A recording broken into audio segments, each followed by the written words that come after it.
Is your Lenovo IdeaPad Slim 3 stuck on a black screen even though it's powered on? This video explains several reliable solutions that can help restore your display. We will cover common causes, including display connection issues, system glitches, and power-related problems while showing you step-by-step methods to fix the Lenovo IdeaPad Slim 3 black screen issue. A lot of errors pertain to this problem, and we're going to go ahead and jump into what should hopefully be a pretty straightforward process, guys. And we're going to go ahead and jump right into it.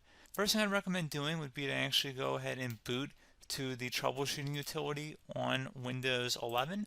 So if you do a hard power off 3 times in a row, Windows should automatically attempt to launch the startup prepared utility. And if it doesn't find anything, it will give you the option to select advanced settings, in which case it will take you to a screen that looks like this. Now, if it does not take you to a screen that looks like this, or you're unable to get to that, you can also download the Windows 10 Media Creation Utility, or Windows 11. They probably will make a creation utility for Windows 11 at some point. And it doesn't really matter, you can actually run the Windows 10 utility on Windows 11 as far as I'm aware. And you should be able to run the troubleshooting utilities built in within it. So you just would go ahead and download it to an ISO file and then burn it to a DVD or USB. It'd have to be about 4 gigabytes or more. It couldn't be a small USB flash drive, and it couldn't be a CD. It'd have to be a DVD. And then you'd boot your computer from it. So depending on the computer manufacturer, you'd have to tap a different key on your keyboard in order to launch that menu, in order to select what boot drive you want to go off of. So it could be anything between the escape key, F2, F8, F12, for example. And those are the function keys on the top of your keyboard. So you may have to just do a little bit of trial and error. Shouldn't take you more than a couple minutes. Googling it would probably be best before you even begin. But anyway, we're ready to go ahead and jump right into it. So we're on the choose an option page. So these will look very similar whether you're booting from it directly within Windows itself, or if you're plugged in a USB flash drive with the media creation utility installed and you selected the recovery option. So when you are setting up your Windows 11 installation or Windows 10, depending on the drive you're using, there should be an option to repair your computer in the bottom left corner of the dialog window, one of the first screens that comes up. You go ahead and select that, and then it would take you to a troubleshooting screen like you see here. And you want to go ahead and select troubleshoot, reset your PC, or see advanced options. And then there are going to be a whole bunch of options in here that we're going to explore in today's video. The first one, we're going to actually go underneath advanced options, and then select startup prepare, fix problems that keep Windows from loading. So go ahead and select that first.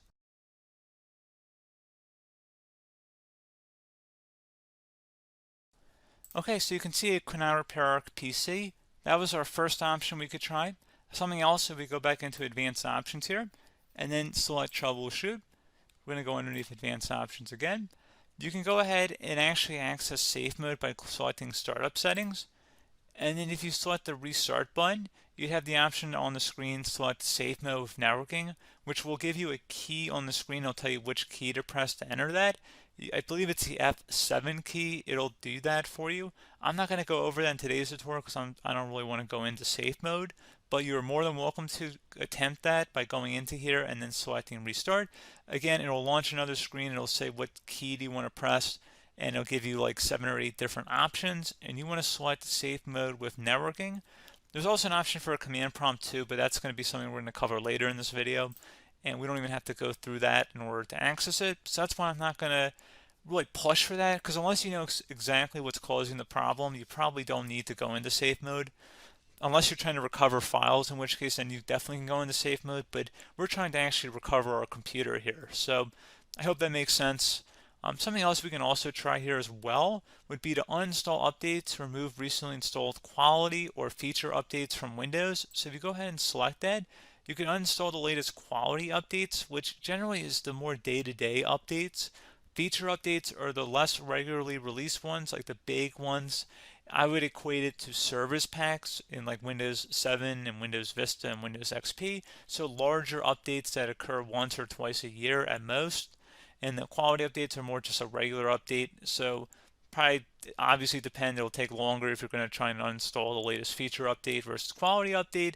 And maybe you don't need to go back that far. So just giving you guys a couple pointers with that.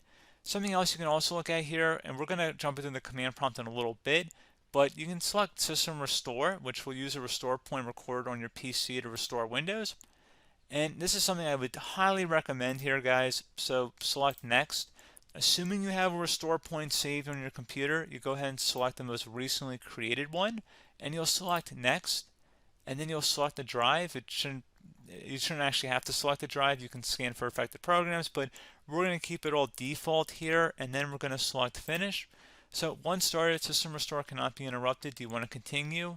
I think we're going to select yes. I don't think we have anything better to do on our computer right now, so just give it a moment here to initialize. It will take a couple minutes to run, obviously depending on how large your hard drive is and how much is saved on the System Restore point. So just give it a couple minutes here.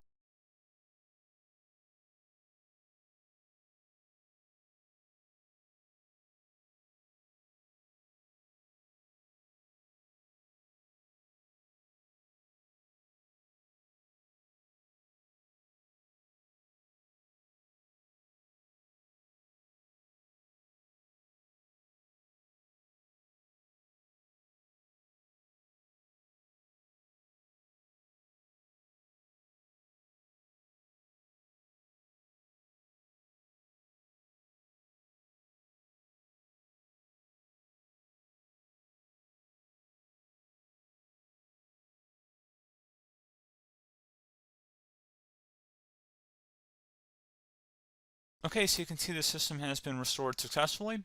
We're going to go over a couple different methods in addition to that if that did not work. So I'm just going to pause the video and we're going to start back on the recovery screen that we started with. Okay, so a couple other things we can try here too. If you go back into Troubleshoot, you can select Reset Your PC, let you choose to keep or remove your personal files, and then reinstalls Windows. You can select to keep my files, which will remove apps and settings but keeps your personal files.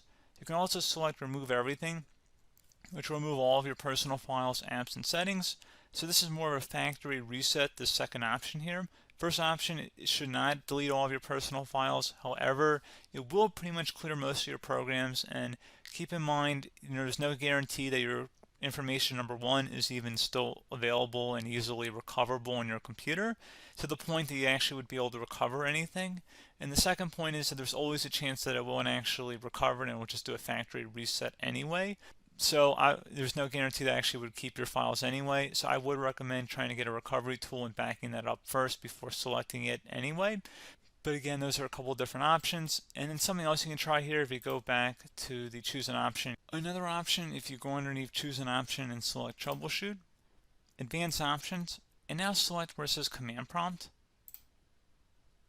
Okay, so the first thing we should do is type our main hard drive here. In most cases, it should be the C drive. So you just do a C colon and then hit enter on your keyboard.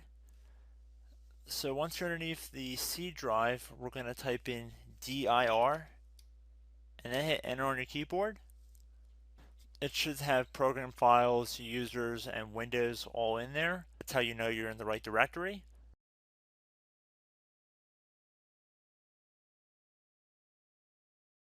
In some cases, it might be the D drive as well, so just keep that in mind.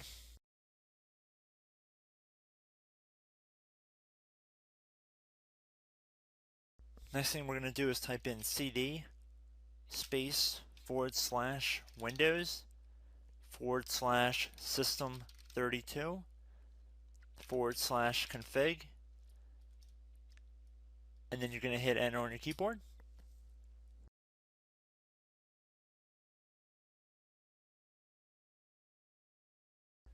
So now you're going to type md space backup.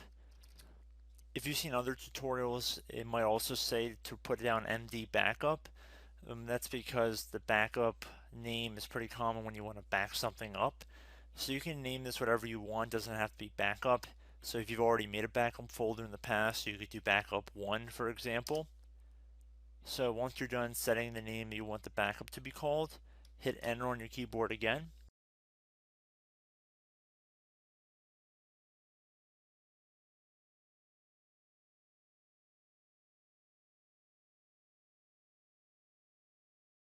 At this point you want to type copy, C-O-P-Y, space, then you want to do the star symbol above the 8 key, then do a period or a dot, whatever you want to call it, then another $, and then another space, and then type backup, and then hit enter on your keyboard.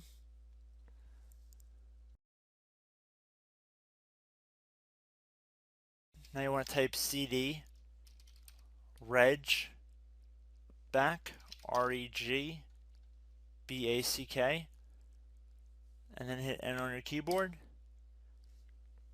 So now that we are under the reg back, so now you want to type dir again, and then hit enter.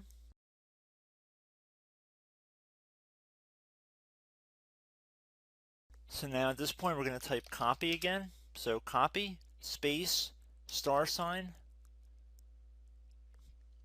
dot, another $, space, and then 2 dots. So we're going to type copy, space, $, dot, sign, $,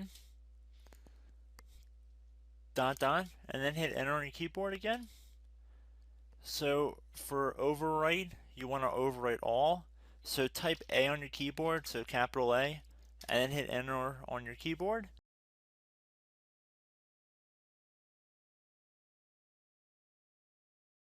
So at this point, you should be good to go. You can close out of the command prompt window, and if you accidentally continue to Windows 10, you should be all set. So I hope one of these 3 or 4 different methods we went through in this tutorial helped you guys out. Again, I'm not sure if you guys heard me earlier, but try to go back into your safe mode if possible and uninstall any programs you know might be conflicting with the Windows startup if you can get into safe mode. So just keep that in mind. Something very simple like that could be blocking up everything. So again, I hope this tutorial helped you guys out, and I will catch you in the next tutorial. Goodbye.